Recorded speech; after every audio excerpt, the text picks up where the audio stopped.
Emmanuel. আজকে আমাদের জন্য নির্ধারিত বাণীপাঠ উপদেশক ৫ অধ্যায় ১০ থেকে ২০ পদ। প্রিয় ভাই ও বোনেরা, আজ আমরা উপদেশক ৫ অধ্যায় ১০ পদ থেকে একটি গভীর শিক্ষা গ্রহণ করব। এই অংশে ধন সম্পদ, আনন্দ এবং ঈশ্বরের আশীর্বাদের প্রকৃত অর্থ নিয়ে আলোচনা করা হয়েছে। আমরা যদি ১০ এবং ১১ পদ দেখি, সেখানে ধনের প্রতি আসক্তির বিষয়ে বলা হয়েছে। যে অর্থ ভালোবাসে তার অর্থে তৃপ্ত হয় না।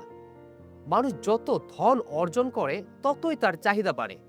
ধন সম্পদ কখনোই মানুষের অন্তরের শূন্যতা পূরণ করতে পারে না। অর্থের প্রতি আসক্তি মানুষকে অস্থির করে তোলে, কিন্তু ঈশ্বরের আশীর্বাদই প্রকৃত শান্তি দেয়। আমরা যদি ১২ এবং ১৩ পদ দেখি, সেখানে ধনের ভার ও দুশ্চিন্তা বিষয়ে বলা হয়েছে। কুর্মীর ঘুম মধুর, কিন্তু ধনী মানুষের প্রাচুর্য তাকে ঘুমাতে দেয় না। এখানে আমরা দেখি যে সাধারণ কর্মী যিনি পরিশ্রম করেন তিনি শান্তিতে ঘুমাতে পারেন, কিন্তু ধনী ব্যক্তি তার ধন সম্পত্তির চিন্তায় অস্থির থাকে। ধন সম্পদ আশীর্বাদ হতে পারে, আবার অভিশাপও হতে পারে যদি তা আমাদের শান্তি কেড়ে নেয়। সেইভাবে আমরা যদি ১৪ এবং ১৫ পদের দিকে তাকাই, সেখানে ধনের অস্থায়িত্ব বিষয়ে বলা হয়েছে। যেমন সে মায়ের গর্ভ থেকে বেরিয়েছিল, তেমনি সে যাবে। মানুষ পৃথিবীতে কিছুই নিয়ে আসে না, আবার কিছুই তাকে নিয়ে যেতে পারে না। ধন সম্পদ ক্ষণস্থায়ী, কিন্তু ঈশ্বরের আশীর্বাদ চিরস্থায়ী।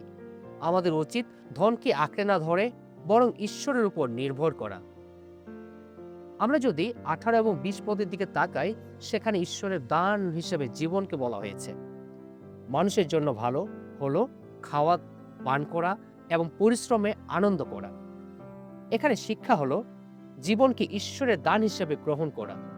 খাওয়া, পান করা, কাজ করা, এসবই ঈশ্বরের আশীর্বাদ।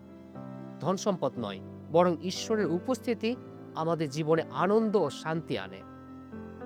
প্রিয়জনেরা, উপদেশক ৫ অধ্যায় ১০ থেকে ২০ পদ আমাদেরকে ৩টি মূল শিক্ষা দেয়।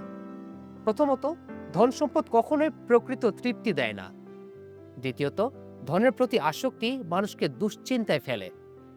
তৃতীয়ত, ঈশ্বরের আশীর্বাদই জীবনের প্রকৃত আনন্দ। তাই আমরা যেন ধনের পিছনে না ছুটি, বরং ঈশ্বরের আশীর্বাদে সন্তুষ্ট থাকি, জীবনকে উপভোগ করি, কাজের মধ্যে আনন্দ খুঁজি এবং ঈশ্বরের দানকে কৃতজ্ঞতার সাথে গ্রহণ করি। ঈশ্বর আমাদের প্রত্যেককে আশীর্বাদ করুক। ইম্মানুয়েল।